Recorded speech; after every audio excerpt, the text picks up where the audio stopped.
It was an ordinary morning in Texas when two men in fake uniforms showed up at the door of a black man. But what they didn't know was that this man was an FBI agent, and within moments, their lies, their power, and their arrogance were about to be shattered. The quiet of a Saturday morning in Plano, Texas, was broken by the shuffle of boots and the low hum of an idling SUV at the curb of a suburban street. Neighbors peered from behind blinds, unsure of what to make of the two men in tactical vests walking briskly up the driveway of a brick two-story home. They moved with purpose, but not with the kind of discipline you expect from real law enforcement. Their uniforms looked official at first glance, black vests marked with white block letters, radios clipped to their shoulders, handcuffs jangling at their belts. But to anyone paying closer attention, something felt off. Their patches bore no agency insignia, their weapons holsters looked cheap, and their boots were scuffed like men who had bought them second-hand. Still, they carried themselves with the kind of swagger that comes from believing they had power, and they were about to use it. Inside the house, Reginald Carter was slipping on his sneakers, ready to take the trash to the curb. He was tall, broad-shouldered, and carried the quiet calm of a man who had seen more than most people could imagine. To the neighbors, he was just another black man who had moved into the neighborhood a few years back. He was polite, always waved when he passed, and kept mostly to himself. Few knew what he really did for a living, and even fewer would have believed it if they were told. For years, he had been one of the most respected, and feared, agents in the FBI, a man who had put away cartel leaders, arms traffickers, and corrupt officials who thought themselves untouchable. But this morning, he was just a man about to take out the trash when the knock came at his door. Not a gentle knock, not the kind of knock you use when you're asking for directions. It was a heavy pounding, fists against wood, followed by a sharp voice barking commands. Open up. Police. Step outside with your hands where we can see them. Reginald froze for a moment, listening. His training kicked in instantly, his instincts sharpening. Something wasn't right. The voice lacked the clipped authority of a seasoned officer. It was too loud, too eager, as if trying to convince not just the man inside, but also himself. He didn't reach for the door immediately. Instead, he walked to the window by the stairs and peered discreetly through the blinds. Two men stood there, one with a hand resting nervously on the butt of a holstered pistol, the other shifting his weight from foot to foot. Their gear screamed, "Wannabe," and Reginald's lips pressed into a hard line. They weren't cops. They weren't even private security. These were imposters, what the neighborhood gossip had started calling the HOA police. Men with no real authority, who believed their pale skin and cheap uniforms gave them the right to harass and intimidate anyone they decided didn't belong. Reginald's chest tightened, not out of fear but from something older, heavier. He knew what this was. He had seen it play out too many times in too many places, the assumption that a black man in a nice house couldn't possibly belong. He felt the weight of centuries pressing down in that moment, the long shadow of suspicion that followed his people everywhere, no matter their success, no matter their discipline, no matter their dignity. But if these men thought they were about to intimidate him, they had chosen the wrong house, the wrong man, the wrong day. He opened the door slowly, his face calm, his posture steady. "Can I help you?" he asked, his voice deep and controlled. "Step outside, sir," one of the men barked, lifting a hand as if giving an order. "We've had complaints. You're under arrest for non-compliance with community codes." Reginald's eyebrow arched slightly. "Community codes," he repeated, his tone more amused than confused. He glanced down at their vests again, noting the absence of any badge numbers, any real identification. "And you are?" "Police," the taller one snapped, tapping the cheap patch on his vest. "Now step outside." Neighbors had begun to gather quietly on their lawns, drawn by the noise. Some pulled out their phones, sensing something was about to happen. Reginald's jaw tightened. He thought of his late father, who had taught him dignity was not given, it was carried within. He thought of his mother's words, never let them see you bow. He thought of the countless young black men who never had the chance to stand in their own defense, who had been taken down in silence, in alleys and traffic stops, their stories ending before anyone really knew them. He would not let that be his story. Not here. Not now. He stepped forward, his broad frame filling the doorway, and let his voice drop into the tone he reserved for interrogation rooms, the tone that made seasoned criminals sweat.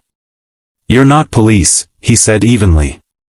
"And you're not going to put your hands on me." The shorter man hesitated, his bluff faltering under the weight of Reginald's steady gaze. But the taller one pushed forward, hand gripping his fake holster like he was about to make a move. That was the moment the mask slipped, when arrogance turned into recklessness. And that was the moment Reginald Carter stopped being the quiet neighbor next door and became, once again, the man every criminal in his case files had learned to fear. He took a single step down from the threshold, and the air seemed to shift. His voice cut like steel. "You're going to put your hands up, right now. Because I'm giving you one chance before this becomes the worst mistake of your life." The men exchanged a quick glance, their bravado flickering. They didn't know who they were dealing with. They didn't know that the man standing before them wasn't just a homeowner, but a federal agent trained to dismantle entire networks of crime. They didn't know he had stared down cartel enforcers with blood on their hands, corrupt generals with armies behind them, and spies who lived and died in shadows. They didn't know, but they were about to find out. And in that stillness, with the neighbors watching, phones recording, and history itself pressing down on the scene, the question hung in the air: would these imposters back down, or would they push forward into a confrontation they could never win? The taller man's jaw clenched as he tried to keep control of the moment. He puffed out his chest, gripping the grip of his pistol with one hand while pointing a finger with the other. "Don't test me," he snapped, his voice louder now, trembling just enough to betray the fear beneath his bravado. "Step off the porch. You're resisting arrest." Reginald didn't flinch. His eyes locked on the man, steady and unblinking. That silence, that unwavering stare, it rattled him more than any shouted protest could have. Reginald had learned long ago that control wasn't about who spoke the loudest, but who stayed calmest when the room burned with tension. He took another slow step forward, down the last porch stair, his shadow falling across the fake officer's boots. "Arrest?" Reginald's voice was almost quiet, but it carried with razor sharpness. "On what authority? Who signed your warrant? What agency trained you to harass black men in their own homes?" His words weren't questions, they were indictments, each one stripping away another layer of the imposter's performance. The shorter man shifted uneasily, glancing at the growing cluster of neighbors holding up phones. He muttered under his breath, "Maybe we should just..." "Shut up," the tall one snapped, eyes never leaving Reginald. Pride and hate flared behind his stare. He wanted this black man to flinch, to comply, to give him that small, ugly satisfaction. But Reginald didn't bow. Instead, his hand moved, slow and deliberate, into the pocket of his sweatpants.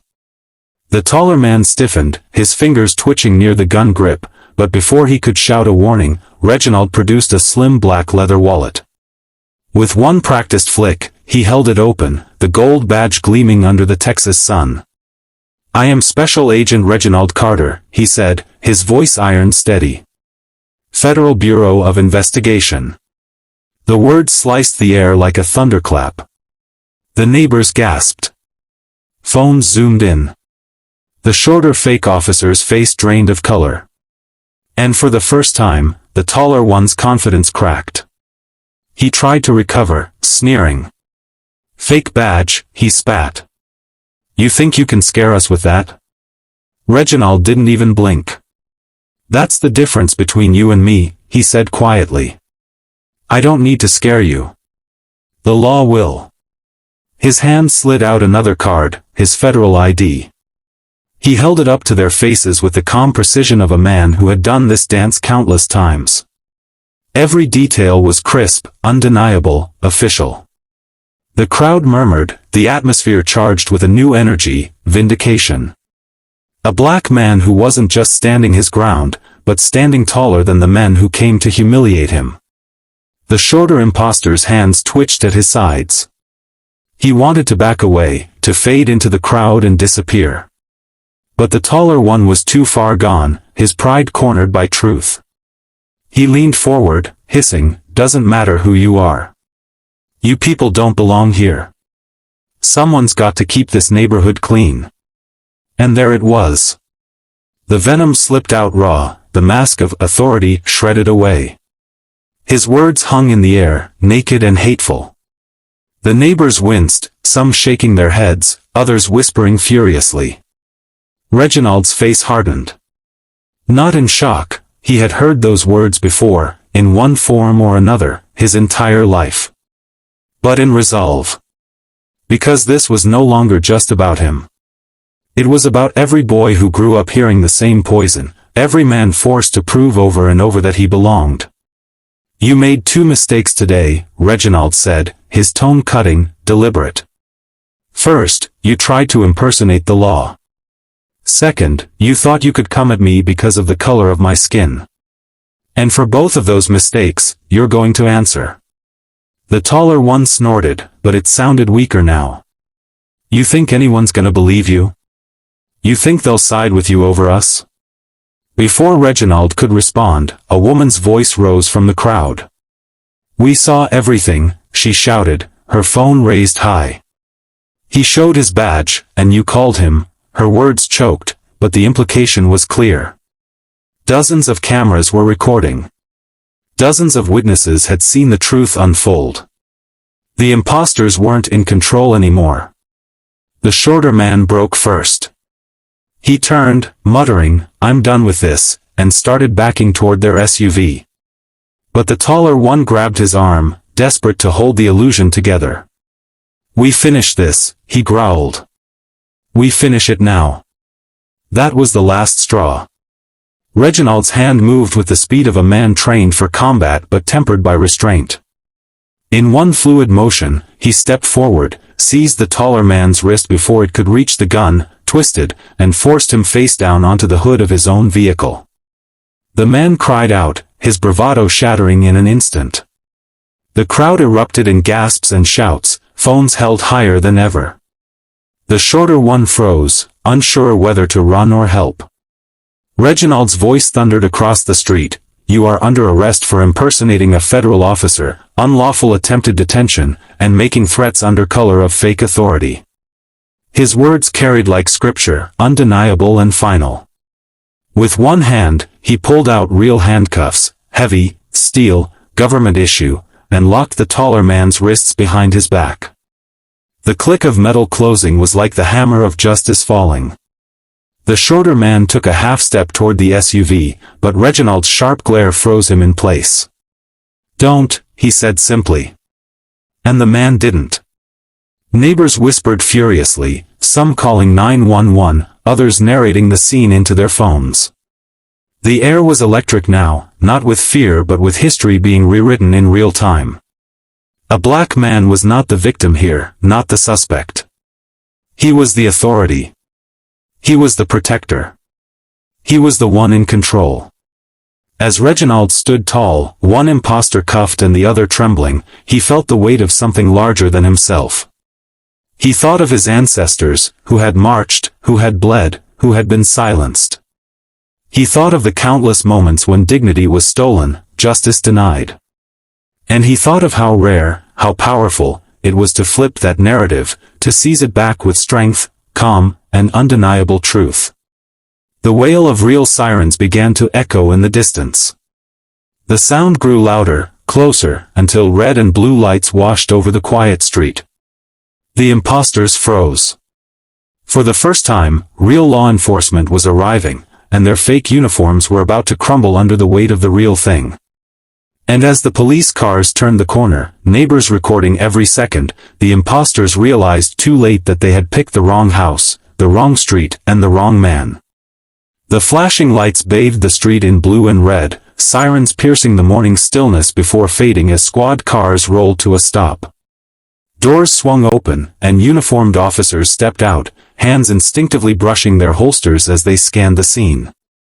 What they found was not what they expected. One man pinned against a vehicle in handcuffs, another standing frozen in place, and a tall black man standing between them with the calm authority of someone who had already taken control. The neighbors leaned forward, cameras still rolling, waiting to see what the response would be. "Step back, sir," one of the officers barked automatically, moving quickly toward Reginald. His eyes flicked from the handcuffed man to Reginald's stance, and in that instant he assumed the story. To him, it looked like a confrontation between aggressor and victim, but who wasn't immediately clear. Reginald knew the danger of that moment. He knew how quickly assumptions could become bullets, how many lives had ended in less than a second of misjudgment. Slowly, deliberately, he raised his voice, not loud, not panicked, but firm and commanding. "Special Agent Reginald Carter, FBI," he announced, projecting his words so every officer could hear. With his free hand, he pulled his badge and credentials from his pocket, holding them high. His tone carried the weight of someone accustomed to identifying himself under pressure, someone who understood the gravity of being both black and in authority. The nearest officer slowed, eyes narrowing as he studied the badge, then the man holding it. Another officer approached, cautious but attentive. He took the credentials, examined them, then looked back at Reginald. "These men?" he asked, gesturing toward the imposters. "They yours?" "They're not law enforcement," Reginald replied sharply. "They impersonated officers, attempted to arrest me on fabricated charges, and made threats under color of false authority. One resisted when I identified myself. I restrained him for your arrival." The officer's eyes widened as the words sank in. Impersonating law enforcement was no small crime. One of them glanced at the handcuffed man on the hood, his cheap vest sagging, his face flushed with anger and humiliation. "Sir, is that true?" the officer asked, though the answer was already written in every cheap stitch of their uniforms. The taller imposter squirmed, refusing to speak. The shorter one finally broke, his voice trembling. We were just trying to enforce the rules," the HOA said. "The HOA doesn't authorize armed patrols," Reginald cut in sharply. "And certainly not men with fake badges and firearms attempting to detain residents. You were playing police, and you nearly turned this into a tragedy." Silence settled over the street. The neighbors, emboldened, began shouting from the sidewalks. "We saw it all," someone called. He showed them his FBI badge, and they kept pushing. Another voice rose, "They went after him because he's black." That's all this was. Phones caught every angle, every word, every twitch of nervous guilt on the imposters' faces. The officers looked at one another, the weight of the evidence undeniable. Finally, one stepped forward, pulling real handcuffs from his belt. He secured the shorter man's wrists, reading him his rights in the flat, official tone of someone who had done it countless times. The taller one was lifted from the hood, his face twisted with rage, but even he knew the fight was lost. The irony was thick. The men who came pretending to be police were now being placed under real arrest, their own handcuffs replaced with government steel. As the imposters were loaded into separate vehicles, the officers returned to Reginald. One of them, a middle-aged sergeant with lines of experience etched into his face, approached carefully. "Agent Carter," he said with measured respect, "do you need medical attention? Do you want to file charges formally?" Reginald shook his head once. "I'm uninjured. The charges are clear: impersonation of a federal officer, unlawful attempted detention, and harassment under false authority. I'll file the paperwork with your department and with federal prosecutors. These men need to be prosecuted to the full extent." The sergeant nodded, glancing at the neighbors, at the phones capturing every angle. "It'll be hard for anyone to argue with this much evidence," he said quietly. "But I want you to know, I'm sorry this happened here." His words hung heavy, an acknowledgement not just of the crime, but of the uglier truth beneath it. Reginald's eyes softened, if only slightly. He appreciated the apology, but he knew it wasn't his to give, nor could it erase the weight of history pressing behind the moment. As the squad cars pulled away, the crowd lingered. Some neighbors clapped quietly. Others simply shook their heads, stunned by what they had witnessed. A young black boy, no more than 12, tugged at his mother's sleeve. "Mama," he whispered, his voice barely carrying across the lawn, "he's like a real-life superhero."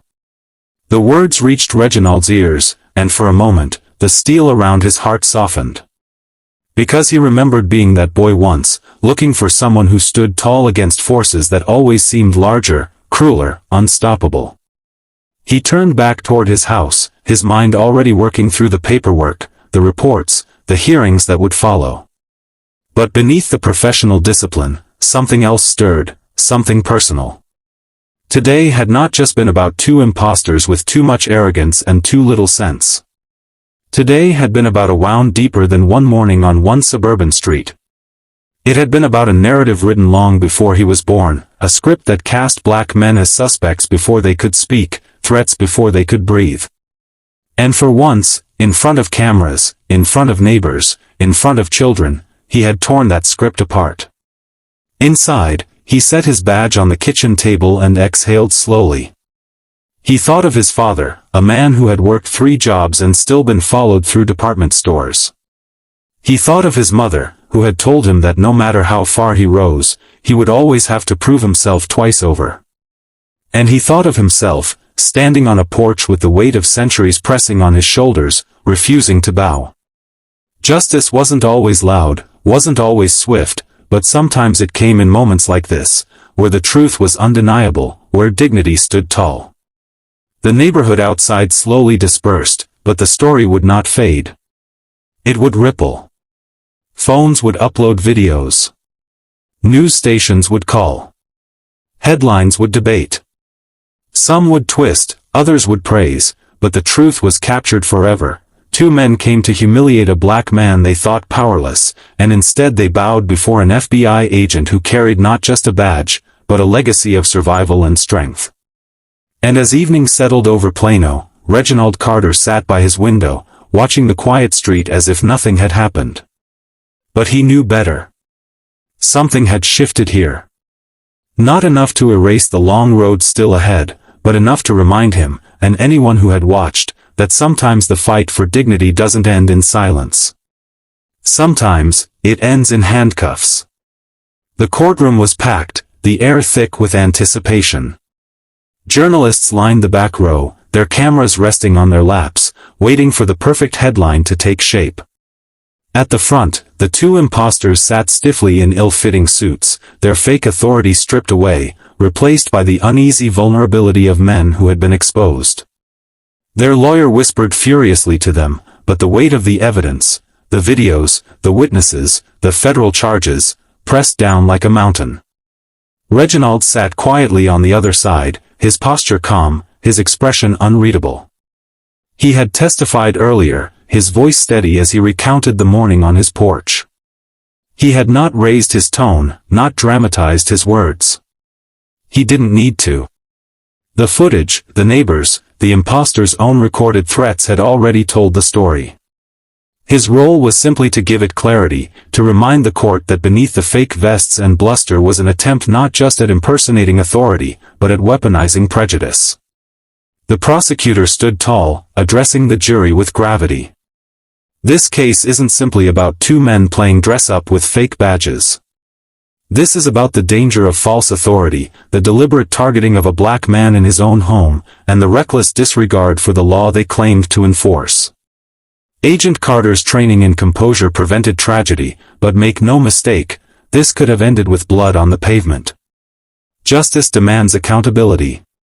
The defense tried to argue it was all a misunderstanding, a misguided attempt at neighborhood watch. But the words fell flat against the chorus of video evidence, the pounding on the door, the shouted commands, the venomous phrase, "You people don't belong here." Those 5 words had burned into the record, undeniable, unerasable. When the verdict finally came, the room held its breath. Guilty. On all counts, impersonating federal officers, unlawful attempted detention, harassment under false authority. The taller man's face crumpled with disbelief, the shorter one bowed his head in shame. Sentencing would follow, but the truth had already been spoken. Outside the courthouse, cameras flashed as reporters swarmed. Reginald stepped into the sunlight, a wall of microphones pushed toward him. He paused, scanning the crowd, his jaw set. He had seen this spectacle before, stories twisted, words taken, moments turned into headlines that erased the deeper truth. But this time, he would speak carefully, with the weight of history behind him. "I didn't ask for this to happen," he began, his voice carrying above the murmur of the press. "But when it did, I stood as I have always stood, in defense of the law, and in defense of my dignity. Too often, black men are painted as suspects before we even speak. Too often, authority is used as a weapon against us instead of a shield for us. That morning, 2 men came to strip me of my dignity. Instead, they revealed their own emptiness." The crowd hushed, listening. Reginald continued, his voice steady. "This isn't just about me. It's about the boys who grow up hearing they don't belong. It's about the men who get followed in stores, questioned in their own neighborhoods, doubted even when they've proven themselves 100 times over.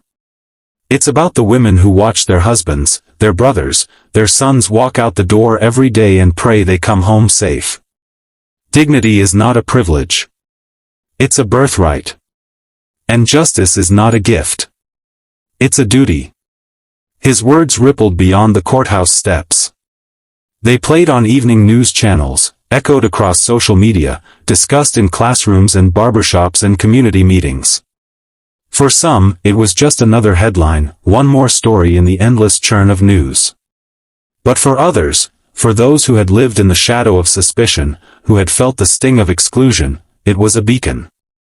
Proof that sometimes the script could be broken, that strength and composure could turn humiliation into triumph. In the weeks that followed, neighbors who had once kept polite distance now approached him with quiet gratitude. Some admitted they had doubted him at first, assumed the imposters were real. Others confessed they had stayed silent in past moments of injustice, afraid to speak up. But when you stood there, one elderly neighbor told him with tears in her eyes, "You gave us courage to see, and to say, what was really happening." For the younger ones, the impact was different. The boy who had called him a superhero now rode his bike past the Carter house every afternoon, waving with wide-eyed admiration.